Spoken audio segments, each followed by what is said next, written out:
one-time thing. So those are the one-time event. Otherwise, other things are not. Okay? So the same thing happens in our reality, our context, as much as it had happened in their context or Jesus' context. So that's the concept of the context, which is a life context. So we basically talking about either literary context or life context when we are dealing with background study. Okay. So here's a kind of diagram that helps you to understand. And there's a text, which is, in our case, John chapter 4. The story of Samaritan woman encountering or meeting Jesus. That's the text.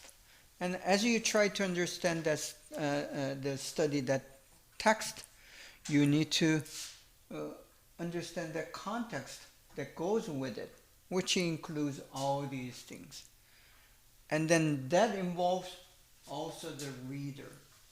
So at the time of John's Gospel was written, he intended to write that so the people in his mind is basically the Jews. Jews would understand who Jesus is, or he's writing so tell them that Jesus is indeed the Son of God and he's the Messiah that they were waiting for years and years and days in their life. So that was his intention. So that intention there was to communicate that Jesus that you heard and that you know is indeed the Messiah. So there are three things meet together, and we are doing that reading comprehension. In our case, it would be interpretation of the New Testament. Okay? So knowing those background of the author, reader, and the text and the context is very key.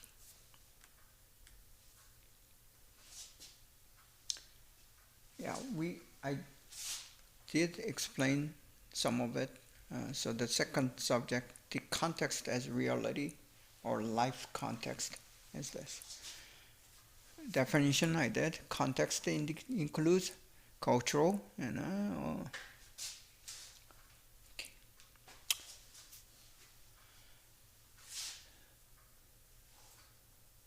So this is another diagram that may help us to understand the concept of a life context. There's something called personal context, which is different from every individual to another individual. Even within the family, even amongst your siblings, brothers and sisters, and sister, brother and brother, even though they are in same family, share the same household, the personal context is different. There is no exact same context. Even the twins, they do not have the same personal context, which means the reality that we live in is very personal and individual. Your context, personal context, is quite different from mine. So one thing that I advise you, as a pastor and leader, and as a Christian, try not to assume someone else's context to be same as yours. This is one mistake that many Koreans, at least, the culture that we know in my age group is still this authoritarian. There is a authority. If you are older, you have the authority, and you can push your agenda, you can make a command, and you can make them obey. I mean, that's the culture. And if you're doing it and you're against the culture, it was same. I'm sure that it was same in China. I don't know if it still is. I mean, elders are respected, and they have like an automatic authority over younger people. I mean, that's our culture, right? It's changing, but still. But because of that, many pastors who are used to or grown up in that culture, they think it is okay to do the same thing in a church, which is biblically incorrect. You do have spiritual authority over your congregation or your students, yes. But that does not mean that you have this personal authority over any of them. We should, be able to separate or distinguish that authority, the cultural authority to the spiritual authority. And many, especially the male Korean pastors, are very authoritarian, which is a very hindrance to the second generation Korean Americans who are in the church. They are not able to understand or accept, that kind of one-directional authoritarian attitude from the pastors or elders, which causes problem and issues in many Korean American churches today. That's number one reason why the second generation Korean Americans are leaving church and trying to build their own church. That's sad, but that's because they assume that the personal context that you experience would be the same as the younger ones. Never the case. And also another thing that has to do with this is that we're a little sidetracking, but this is important for us Asian Christians. They try to bring the younger or the so-called lower rank people into his or her own personal context. So this is pretty much, I mean it's okay culturally it used to be okay, and it's how the society was built and managed, because the parents, mom and dad, have total authority over their children, and your job is to bring your children into the dynamics and the cultures of your personal context and try to make them imitate who you are and how you think, how you behave, how you communicate. That was used to be the culture that we lived in. Not anymore. So when we raise our children, just try to avoid that trap. Many first generation Korean American parents are doing it, not knowing that is wrong. Not only biblically, it's culturally, socially wrong in America. You cannot bring your children into your own context and try to make them live within your context. That's not how it works in America.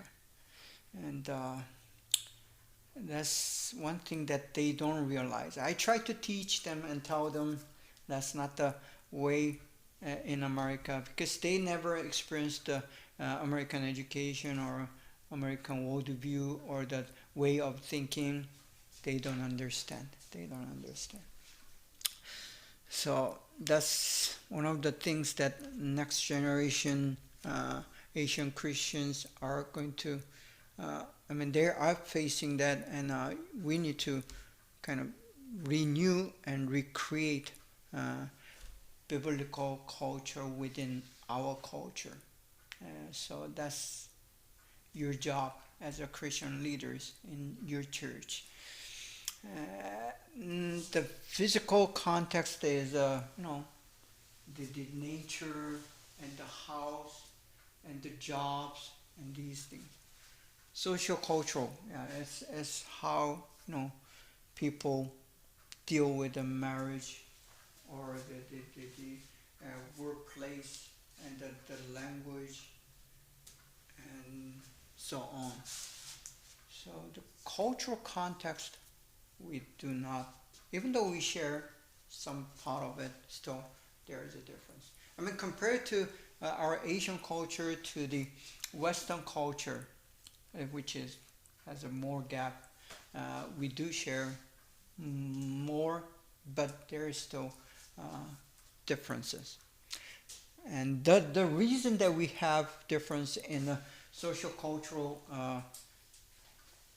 this really social cultural context behind this thingy is because of difference in our values and worldviews, and we'll talk about it probably in the coming future. Now, macro and micro context. When we look at the context, these are coming from my study in intercultural study, because I studied intercultural study, which is a part of anthropology, and it's actually the study of mission. And when you do the study of mission, intercultural mission or cross-cultural mission, you need to you are required to understand, to have this intercultural perspective, which has to do with the understanding of culture. If you are trying to understand the culture, then you have to understand the word and concept of context. So this is where I'm coming from. Now, macro and micro context. Much of the macro context within a given culture, let's say, I think the culture in Beijing and in Shanghai, different, right? Quite different. And in the Hong Kong and Taipei, pretty much different. Even within China, there are differences. But Chinese are Chinese. They use the same language and under same political government and share certain ideology. And then I see, just like the Koreans are, Chinese, they share very pride being Chinese, even though there are many small minorities in China. The majority of Chinese, the Han people, they share that pride. And the name, the China, I mean, I don't know how you pronounce in Chinese, but in Korea we say Junhwa Mingo. How do you pronounce that? The proper name for China. So Junhwa, it means the center of the world, right? So Daehan민국, the Koreans, share the same idea. We think we are in the center of the world. See, these ideals are like identities that we share, and it's macro context, because as larger we share those things as big thing, that fundamental or the base of a given reality or culture that live in. While there's a macro thingy that we share, there are micro, the small things that we may differ from one another. The micro, for example, food is one thing, or clothing, another thing, housing. These are all different from the area to area, or person to person. Economy is different. Some are poor, some are rich. So those are the things that are micro, but in reality, micro context is more real and important for each person. And when we read the stories in the Bible, it is not so much of the macro context, it is usually those micro contexts that we are not familiar with. Because these micro contexts are different from one culture to the other, even between the cities. Shanghai, Taipei, Beijing, they all live in a different micro context.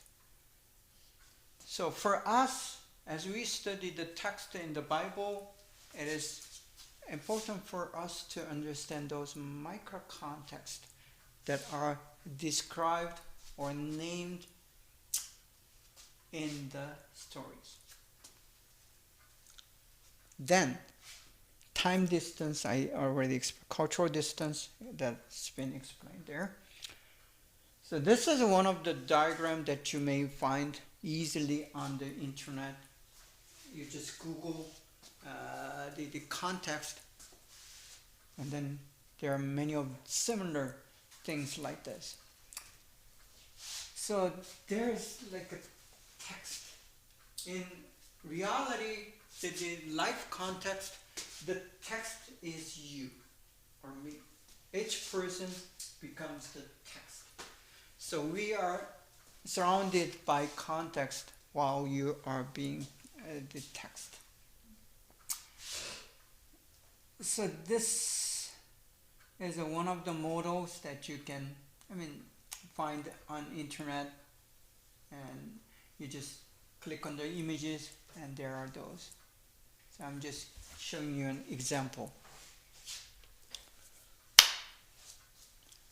Now, the key thing in understanding the New Testament background regarding the context is this. It has to do with the communication. It's hidden, but context and communication. It's critical. Context is critical in doing communication.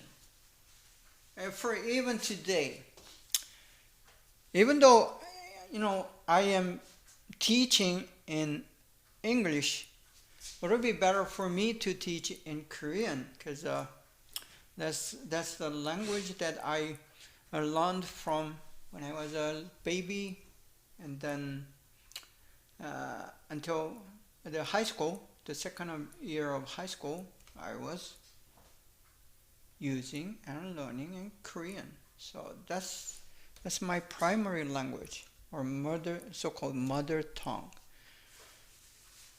And if I can speak Chinese fluently, probably I would have helped you to understand the contents much better.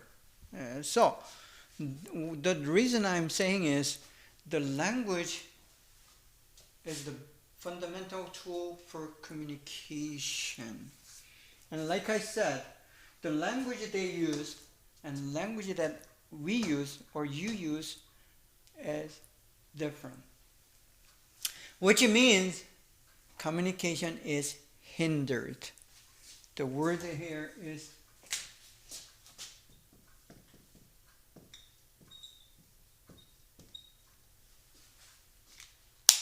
that's a term you may not be using often in daily English, but this is one key the term that you need to understand and learn if you're doing any academic study in America. Hindered, or being prevented, or being made difficult. Okay, that's the concept.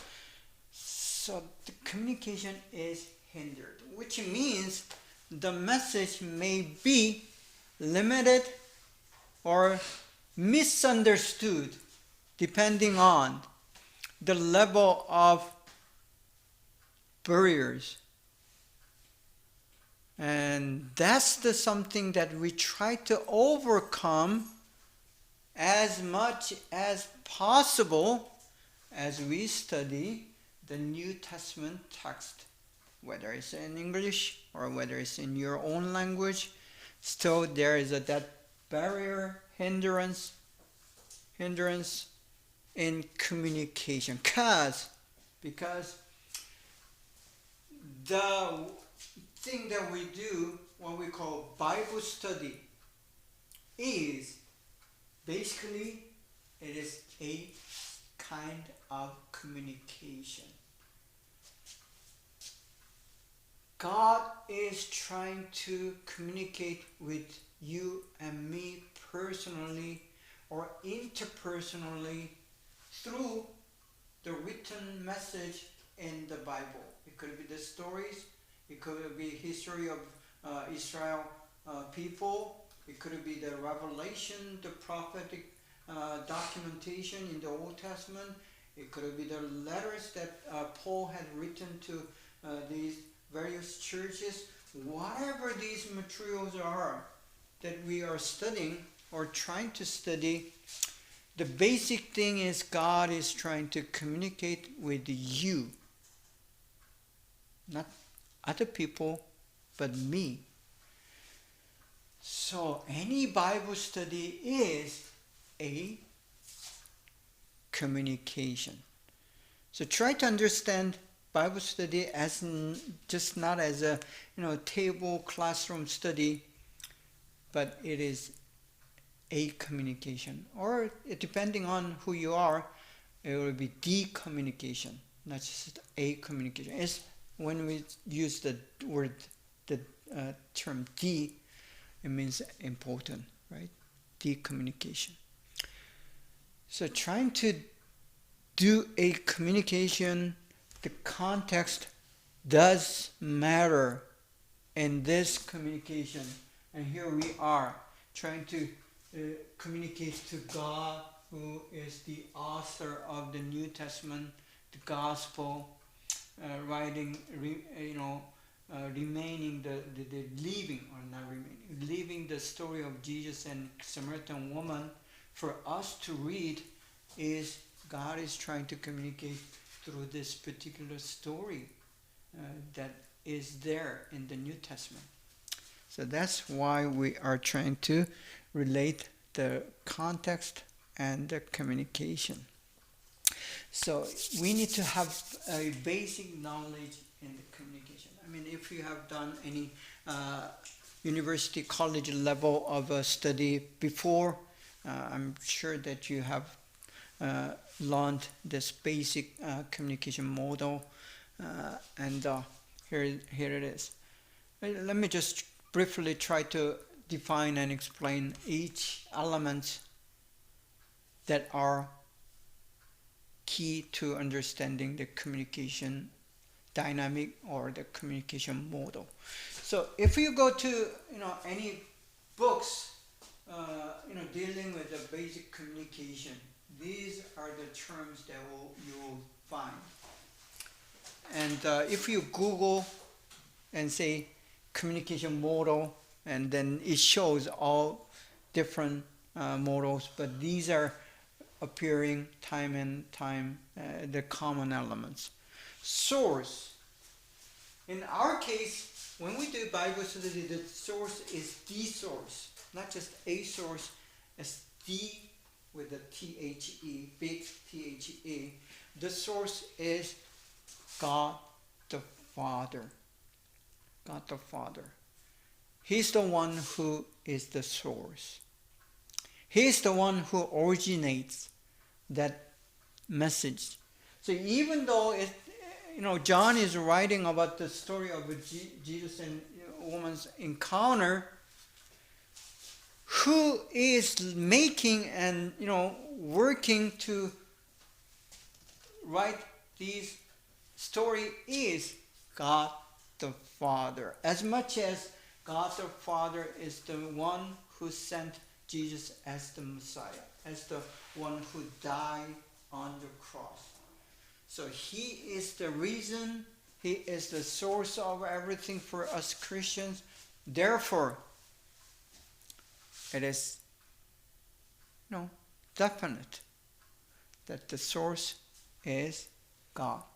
So source is where the message or the contents of the communication that originates. For example, if we are watching TV, the TV station would be the source. But let's say you're watching a drama on that TV, the actual real source of that drama is the one who made it or the one who wrote the script for the drama. So that kind of dynamic and process exists in the Bible as well. You're reading reading the story of Jesus and a woman, but real writer, original writer will be the Father. So that's kind of same mechanism. The medium or media for the plural, medium or media is the transportation that carries the message. It's a means, another way.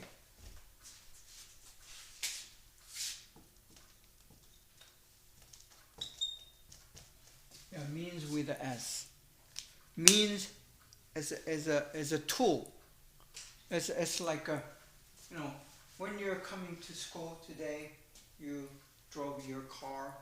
The car is the medium that carries you. So when you're communicating a message or any contents there, for the matter, it does take a medium or a media. Example of media: TV, internet, or writings, the books, or the pictures. And we're using all these things that we're using is media. These are media, medium. So it's a tool that carries the message.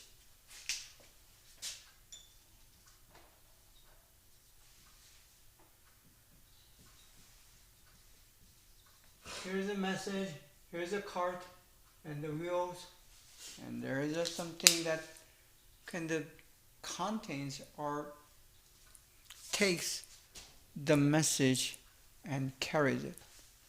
Receptor. Basically, receptors are the one who receives the message or a message. So in this case, we are receptors.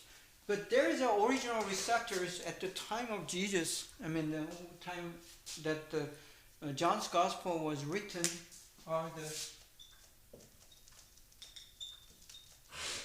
Jews are the primary receptors at the time and the intended reader. So what we do is, even though we live here, we try to put ourselves into the shoes of Jews, so to speak. Meaning, put ourselves in their position. Try to become Jew as you read the John's Gospel, and try to perceive as much as possible as a Jew who are trying to listen what John has to say about Jesus, the Jesus guy, the son of Joseph, who lived and died and or killed, crucified. That's kind of story that you know as far as Jesus is concerned at the time. And then John is telling me he's the Messiah. And I, as a Jew, try to verify and evaluate and criticize or check if indeed this Jesus of Nazareth, the poor guy, is the Messiah. So that would be the question that Jews at the time would have had.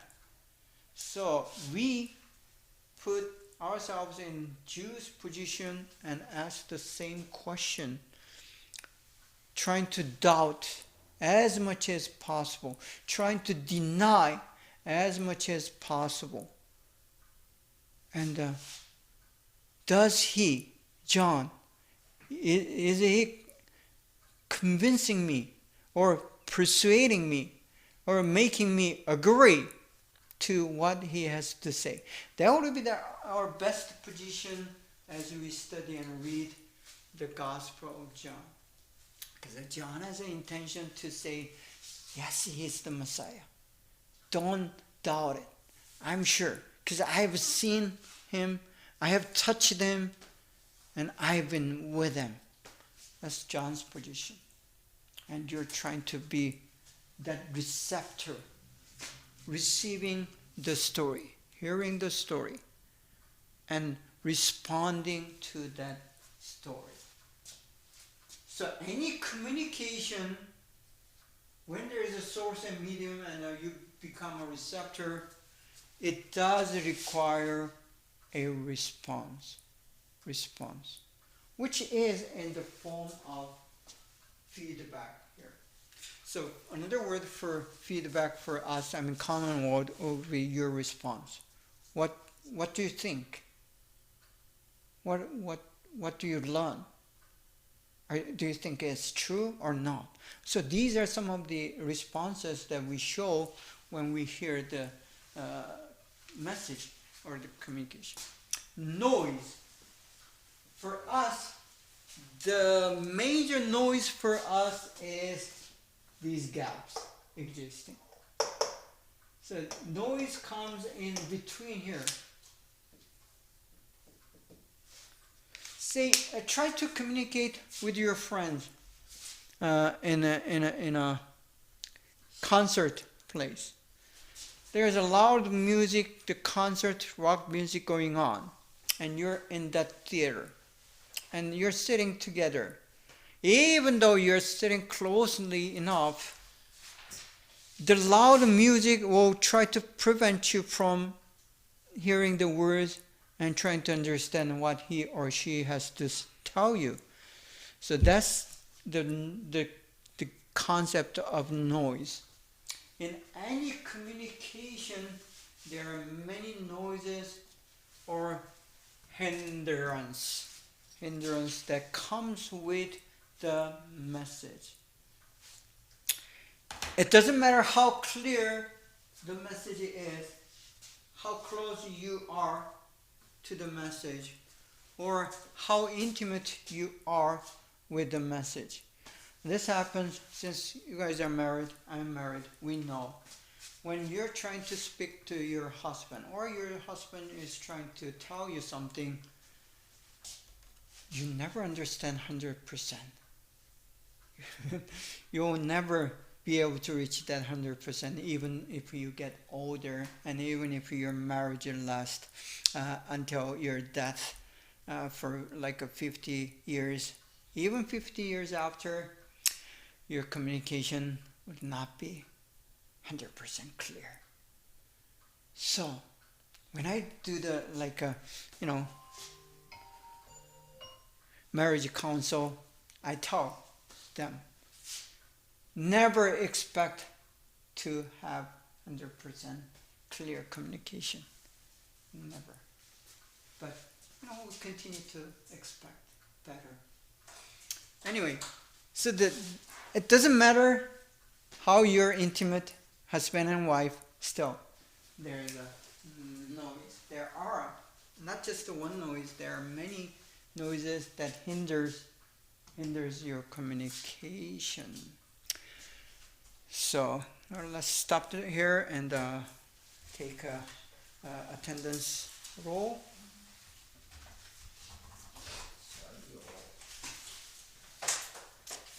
And verify that you are here.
괜찮죠? 예.